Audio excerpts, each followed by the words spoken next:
अस्सलाम वालेकुम रहमतुल्लाहि व बरकातुहू। स्टूडेंट्स, कैसे हैं आप सब लोग? Hope you all are good. कल हम लोगों ने इंट्रोडक्शन पढ़ा था। आज हम लोगों ने डिवीजन्स और ब्रांचेस पढ़नी है बायोलॉजी की। बायोलॉजी की कौन कौन सी डिवीजन्स और ब्रांचेस हैं, आज हम लोगों ने वो पढ़नी है। तो मेन जो है, पहले इसकी 3 मेजर ब्रांचेस हैं, 3 मेजर डिवीजन्स हैं, जिसमें हमारे पास आ जाती है ज़ूलॉजी, बॉटनी एंड माइक्रोबायोलॉजी। तो सबसे पहले हम पढ़ेंगे कि ये 3 हैं, इन तीनों में क्या क्या चीज़ें आती हैं। जो ज़ूलॉजी है वो हमारे पास होता है स्टडी ऑफ एनिमल्स। जू मीन एनिमल्स, लॉजी और लोगस मीन स्टडी। ज़ूलॉजी जो है वो एनिमल्स की स्टडी होती है। बॉटनी ये हमारे पास प्लांट्स की स्टडी होती है, इसमें हम लोग प्लांट्स के बारे में सारा स्टडी करते हैं। और माइक्रोबायोलॉजी जो है, हमारे पास माइक्रो ऑर्गेनिजम्स आ जाते हैं, वो सारे के सारे हम माइक्रोबायोलॉजी में पढ़ते हैं। सारे के सारे माइक्रो ऑर्गेनिजम्स की स्टडी को हम लोग कहते हैं माइक्रोबायोलॉजी। तो हम लोगों ने कहा कि जो इसके डिवीजन्स हैं वो 3 मेजर डिवीजन्स हैं, ज़ूलॉजी, बॉटनी, माइक्रोबायोलॉजी। ज़ूलॉजी जो है वो एनिमल्स की स्टडी है, बॉटनी जो है वो प्लांट्स की स्टडी है, और microbiology it's mean micro organisms. ये माइक्रो ऑर्गेनिजम्स की स्टडी है, इसमें हम इनको पढ़ते हैं। अब जो हमारे पास डिविजन्स हैं वो आगे मज़ीद डिफरेंट ब्रांचेस में डिवाइड होती हैं, तो वो काफ़ी सारी हैं जो हम एक एक करके ना इन डिटेल पढ़ेंगे सारी की सारी। फ़िलहाल के लिए अभी हमने डेफिनेशंस पढ़नी है इसकी, कि इसकी डेफिनेशंस क्या क्या हैं। ओके, सबसे पहले आ जाता है मॉर्फोलॉजी। मॉर्फोलॉजी जो है उसमें हम लोगों ने स्ट्रक्चर पढ़नी होती है। जो लिविंग ऑर्गेनिज्म है उनकी स्ट्रक्चर क्या है, उनकी फॉर्म क्या है, वो पढ़नी है। मतलब वो दिखते कैसे हैं, उनकी शेप क्या है, इसमें हम लोगों ने वो पढ़नी है। Structure, shape, form of living organism, ये हमारे पास मॉर्फोलॉजी आ जाएगा। उसके बाद हमारे पास आ जाती है एनाटॉमी। हमने इसकी डेफिनेशन याद करनी है, तो हमें ना बस नेम से इसका पता चल जाता है। अब मॉर्फोलॉजी में जो मॉर्फ है उसका मतलब होता है shape. Shape, structure, form of animal, ये लिविंग ऑर्गेनिज्म जो है वो किस में आ जाता है, मॉर्फोलॉजी में आ जाता है। अब उसके बाद आता है एनाटॉमी।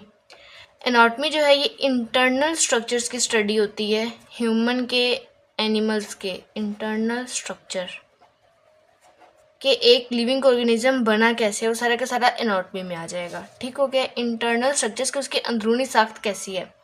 उसके बाद हमारे पास है हिस्टोलॉजी। अब हिस्टोलॉजी में जो हिस्टो है उसका मतलब होता है टिश्यू।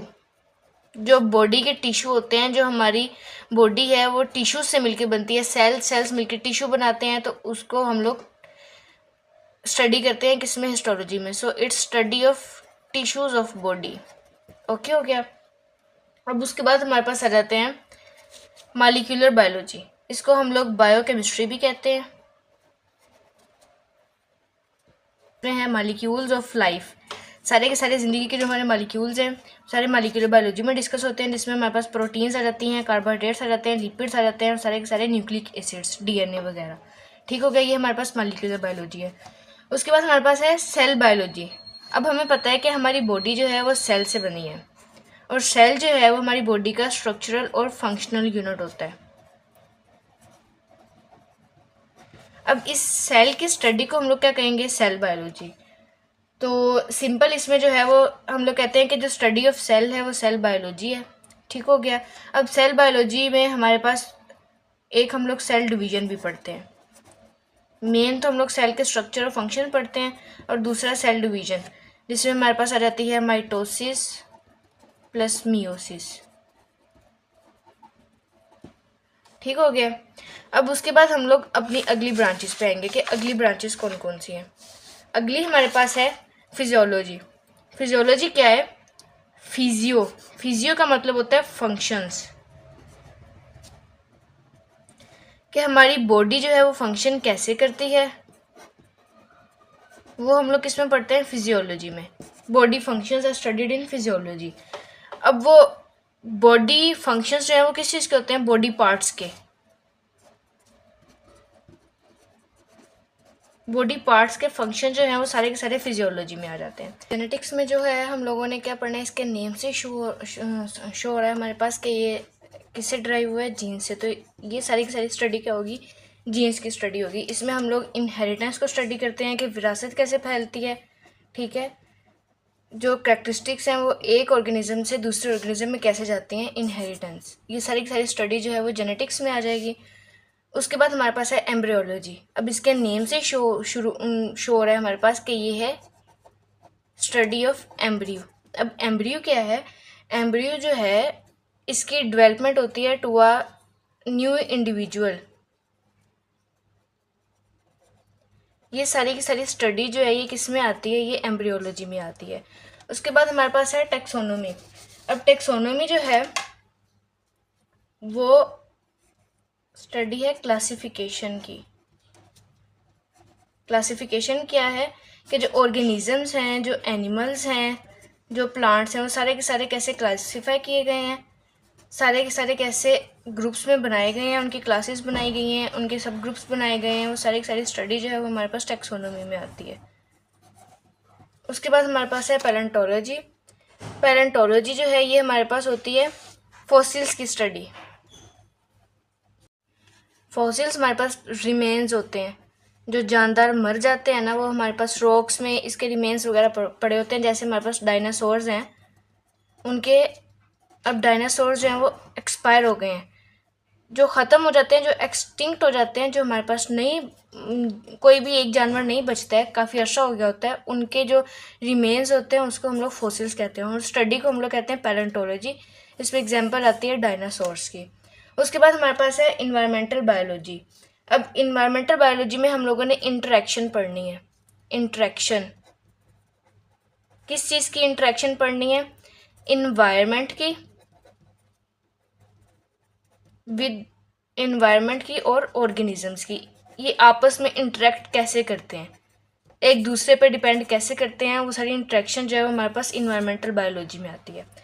उसके बाद है सोशियो बायोलॉजी। अब इसके नेम से शो हो रहा है सोशियो के सोशल बिहेवियर होता है, जो एनिमल्स का सोशल बिहेवियर होता है वो सोशियो बायोलॉजी में आता है। ठीक हो गया? ये सारी की सारी इतनी आसान है कि हमें ना इनके नाम से पता चल जाता है कि हम लोग किस चीज़ की स्टडी कर रहे हैं। उसके बाद है पैरासाइटोलॉजी। अब इसमें वर्ड आता है पैरासाइट। पैरासाइट्स की स्टडी को पैरासाइटोलॉजी कहते हैं। ठीक है, अब पैरासाइट क्या है? पैरासाइट ऑर्गेनिजम्स होते हैं जो क्या करते हैं, जो किसी इंसान में, जानवर में, परिंदे में या पौधे में रहते हैं। ठीक है, वो जो भी है उसको कहेंगे होस्ट। उसमें रहते हैं, उससे खुराक हासिल करते हैं, शेल्टर लेते हैं उधर से, और इन रिटर्न हार्म करते हैं, उसे नुकसान पहुंचाते हैं। ठीक हो गया? अब क्या है कि उससे फ़ायदा तो ले रहे हैं, जिसमें रह रहे हैं उससे ये ऑर्गेनिजम्स फ़ायदा ले रहे हैं, लेकिन इन रिटर्न जाते हुए उन्हें क्या है, नुकसान पहुंचाते हैं, डिजीजेस फैलाते हैं। अब सारे पैरासाइट्स जो हैं वो डिजीजेस फैलाते हैं। अब जो पैरासाइट्स की स्टडी है वो हमारे पास क्या है? पैरासाइटोलॉजी। ठीक हो गया? अब हमारे पास आती है entomology. Ant means insects, so entomology study of insects.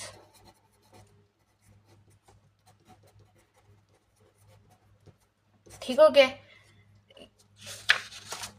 उसके बाद हमारे पास जो है ये 3 रह गई हैं बस, जिसमें एक है बायोटेक्नोलॉजी। ये इम्पोर्टेंट है, it's very very important in biology. Then immunology है, एंड देन फार्माकोलॉजी है, इट्स आल्सो वेरी इंपॉर्टेंट। ठीक हो गया? अब हमारे पास जो बायोटेक्नोलॉजी है ना, उसमें क्या आता है कि हम इंसान की वेलफेयर के लिए, इंसान के फ़ायदे के लिए जो है वो चीज़ें बनाते हैं फॉर ह्यूमंस। इसमें हम लोग क्या करते हैं कि प्रैक्टिकल एप्लीकेशंस होती है लिविंग ऑर्गेनिजम्स की। जो लिविंग ऑर्गेनिजम्स हैं वही यूज़ होते हैं। ठीक है, और वो इन रिटर्न कोई ना कोई चीज़ बनाते हैं फॉर द वेलफेयर, फ़ायदे के लिए ह्यूमंस के। उसको हम लोग क्या कहते हैं? बायोटेक्नोलॉजी। ठीक हो गया? इसका बहुत स्कोप है आगे। उसके बाद इम्यूनोलॉजी है। इसके भी वर्ड से शो हो रहा है कि ये इम्यून सिस्टम के साथ जो है वो रिलेटेड है, ये इम्यूनिटी के साथ रिलेटेड है। ठीक हो गया? अब इम्यूनोलॉजी में हम लोगों ने कहा है कि ये इम्यूनिटी के इम्यून सिस्टम के साथ रिलेटेड है, इसके नेम से शो रहा है। तो ये क्या है? Study of immune system of animals. ठीक हो गया? अब इम्यून सिस्टम क्या होता है, मेन बात यह है कि ये वो सिस्टम है बॉडी का जो बॉडी को डिफेंड करता है कोई भी फॉरेन पार्टिकल से, कोई भी बीमारी से, कोई भी चीज़ से जो भी बाहर से आएगा बॉडी के, उसको डिफेंड करेगा। ठीक हो गया, बॉडी को डिफेंड करेगा उस फॉरेन पार्टिकल से, उसको इम्यून सिस्टम कहते हैं, उसके स्टडी को इम्यूनोलॉजी कहते हैं। उसके बाद एट द एंड हमारे पास है फार्माकोलॉजी। अब फार्मा और कोलॉजी, इट्स फार्मेकोलॉजी। ठीक हो गया। अब फार्मा मीन्स ड्रग्स। अब ड्रग्स जो हैं ये क्या है, मेडिसिन है। ठीक है। अब फार्माकोलॉजी जो है ये क्या है, स्टडी ऑफ ड्रग्स, कि हम लोग दवाइयाँ यूज़ कैसे करते हैं, ड्रग्स यूज़ कैसे करते हैं, और इन ड्रग्स का जो इफ़ेक्ट है हमारी बॉडी पे, इफ़ेक्ट ऑन बॉडी, वो किस में आ जाता है, वो फार्माकोलॉजी में आ जाता है। अब जैसे एक इंसान है, उसको कॉन्स्टिपेशन हुई है, सो कॉन्स्टिपेशन को ट्रीट करने के लिए उसको जो हम ड्रग देंगे वो लैक्सेटिव्स यूज़ होते हैं। तो ये सारी की सारी चीज़ें जो हम किस में पढ़ते हैं, फार्माकोलॉजी में पढ़ते हैं। अब हमारे पास ब्रांचेस इसकी ख़त्म हो गई हैं, बस इतना ही था। ये नेम से शो हो रहा है कि हम लोग किस चीज़ की स्टडी कर रहे हैं और ये इसकी डेफिनेशंस याद करनी है। ठीक हो गया, आज तक के लिए इतना ही। उम्मीद है आपको वीडियो पसंद आई होगी। अगर आपको वीडियो पसंद आई है तो वीडियो को लाइक कर दें और चैनल को सब्सक्राइब कर दें। Thank you so much. अल्लाह हाफिज़।